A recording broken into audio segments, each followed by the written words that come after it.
చాలా ఈ వేవూరులో గొందివలసలో ఇలాంటి ఇల్లులు కూడా ఉన్నాయి. మనకి మనం సాయం చేయాల్సిన అవసరం ఎంతైనా ఉంది. సిటీస్లోనే కాదు, మనకి ఈ అరకు నుంచి కరెక్ట్గా ఇది 20 కిలోమీటర్లు.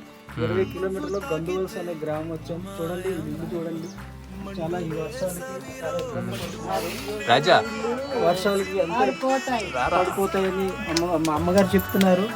ఈ వర్షాలకి కూడా చాలా ఇబ్బంది పడుతూ చాలా బాధపడుతుంది. సాయం అందించండి, ఇలాంటి వాళ్ళకి సాయం చేయాలి. దానికి కూడా నివాసస్థలం లేదు, నివాసస్థలం కూడా లేదు. గవర్నమెంట్ ఎంతో కొంత ప్రోత్సహించి భారీ వర్షాలకి ఇంటి కారణం చాలా సమస్యలతో బాధపడుతున్నారు. మన వంతు సాయంగా చిన్న కిరాణా మాత్రం అందించగలిగాం. మీలాంటి వాళ్ళు ఇంకా చాలామంది ఇలాంటి వాళ్ళు మనం సాయం చేయవలసిన అవసరం ఉంది. చెప్పమ్మా, ఇల్లు కూడా బాగలేదు, అది పడిపోతుంది వర్షం కాదు.